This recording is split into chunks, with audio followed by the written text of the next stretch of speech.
One of the major objections that you need to learn is the hearsay objection.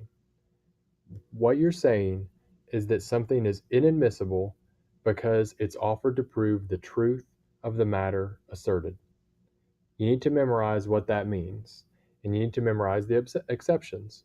And this goes for if you're a witness or an attorney, because with hearsay, you got to write the correct answers and you have to write the correct questions. You can't just, have bad answers to good questions. So that's why the witnesses need to know it as well. They also need to understand how to answer things. So, in a nutshell, what does the truth of the matter asserted mean? It just means that you're offering the statement to show that the statement's contents are true. You care about the statement's contents. Let's look at some of the exceptions, and that'll help us understand what is not hearsay. A good example of something that is an out of court statement, but it's not for the truth, is a prior inconsistent statement. You just offer those for impeachment. So, for example, if a witness says they weren't at the scene of the crime and you have a prior police statement or prior email or something else that says they were at the scene of the crime and it's their own statement, then you're not offering it to show that the statement is true or not, although maybe you do want the statement to be true. Your main purpose is just to impeach the witness, to show that the witness is a liar. They're saying A in court, but they said B before trial. That makes them a liar. They're saying two different things at two different times. Whether or not the things are true really doesn't even matter to you if you're impeaching them. So, as an attorney, you have to be ready to explain I'm offering this not for the truth of the matter asserted, but I'm offering this for impeachment. Anytime you're offering an out of court statement to show that someone's a liar, it's for impeachment and it's not for hearsay. An admission of a party opponent. Now, this is something that is hearsay, kind of. You're offering it as an out of court statement, you're offering it for its truth, but it's admissible because it's a party opponent's statement. Who's a party opponent? Only the named people in a lawsuit. So, Hall versus Commonwealth. I would be the party, and the Commonwealth would not be a party because that's the prosecution. So the prosecution's not a party. That's a criminal case. Only the defendant is a party. So if you're offering the defendant's statements and you're offering it against them, it's a huge exception. That means any emails, text, statements they made to their buddies, blogs, Facebook, anything that they said before trial, it's coming in against them and it's not hearsay. So get ready for that. The defendants are very vulnerable. And if we have a civil case, that goes for the offense and the defense. Hall versus Collette, Hall versus Ramsey, both of us, Hall and Ramsey, Hall and Collette, in those civil cases are parties. There's some things that are just not for the truth of the matter asserted, and those are like effect on the listener or lies. Some of those things that are on a list in your quick reference sheet. If you're offering, if you recall our hearsay lesson, if you're offering a sign outside of someone's store that says, we only sell authentic brands here, and they're actually selling fake merchandise inside of that store, and you're offering it to show that these people are liars that own this store and they're selling fake things. If the sign says their merchandise is authentic, that's a lie. So it's not hearsay. Anytime a statement is a lie that you're offering, it's not hearsay.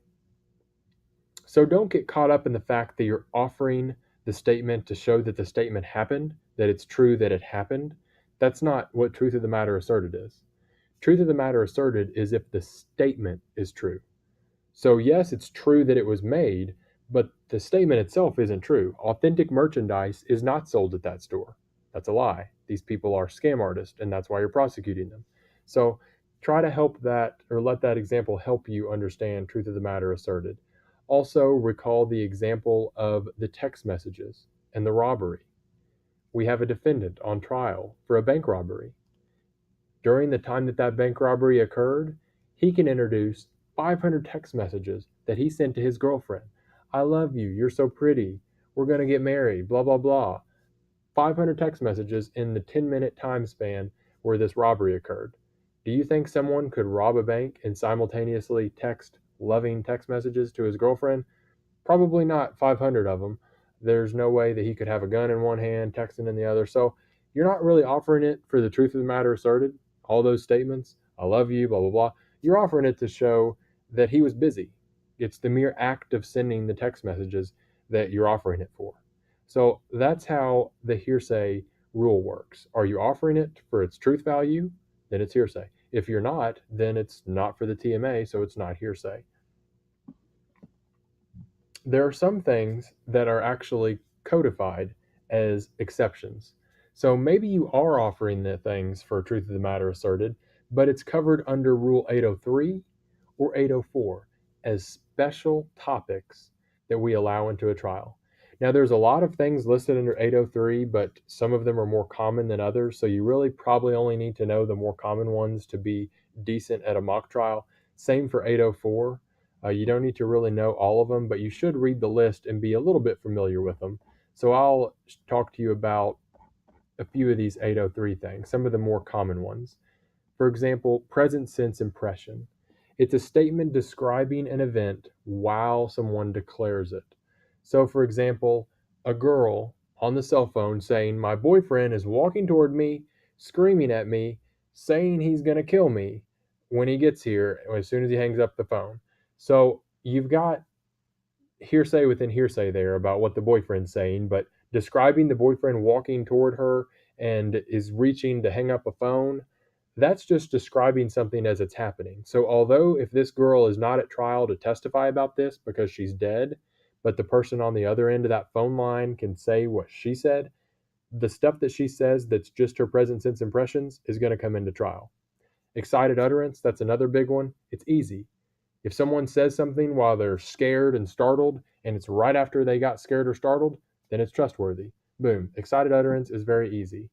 Then existing mental, emotional, or physical condition, it's not as easy, but it's still kind of easy. If you're describing, oh, I feel sick right now, or oh, I'm so sad right now, as long as you're describing the way that you feel in that moment, it's okay. As long as you're describing kind of a current state of mind. If you're describing something in the future, like I would be sick if this person left me, or if this event happened, then that's a future issue and it's not going to be covered under this. So be careful. The only way you can get tripped up with this exception is if you start trying to offer future states of minds or future intents, then it's not okay. If you talk about a current plan you have, though, like I'm getting ready to go to the store and buy some chocolate, then it's your then existing state of mind and it's admissible because normally when people describe their plans, they're not making them up. The other ones you really don't need to memorize, although I recommend you read through them just to have a basic understanding of them if they come up at trial. I would just really focus on those first three, maybe the first five in 803. In 804, this is only going to come up in a small set of scenarios, although they're a big set of scenarios. They're important, but it's a small set. So, anytime a witness is unavailable to testify, it's not like they're going to be testifying later or they're available to testify, but this witness is gone somehow. Either they are suffering brain damage or they're dead or they're hiding out. Somehow they're gone. So that's how narrow of an exception there is. But if that happens, and it does happen, then here's the exception. First of all, they've got to be unavailable for one of the five reasons listed. And that's refusing to testify. That's like pleading the Fifth Amendment. That's like they've got some kind of amnesia issue, or they're dead or sick. That's what infirmity means. Or maybe the prosecution or other attorney has looked for them, but you can't find them. That's the unavailability reasons that are acceptable. So first of all, they got to reach that. That's section A. Second of all, they've got to complete section B. The only type of statements from unavailable people that are admissible are 1 through 5 in section B. So there's 5 in section A, 5 in section B. In section B, the acceptable type of statements are former testimony. That just means they were at a prior hearing, basically, or a trial. They're believing that they're about to die and they're describing their death, their imminent death. They're making a statement against their interest, meaning they can go to jail for what they're talking about. They're talking about a family history, that's rare, or Number 6 is rare too. So I would just memorize 1 through 3.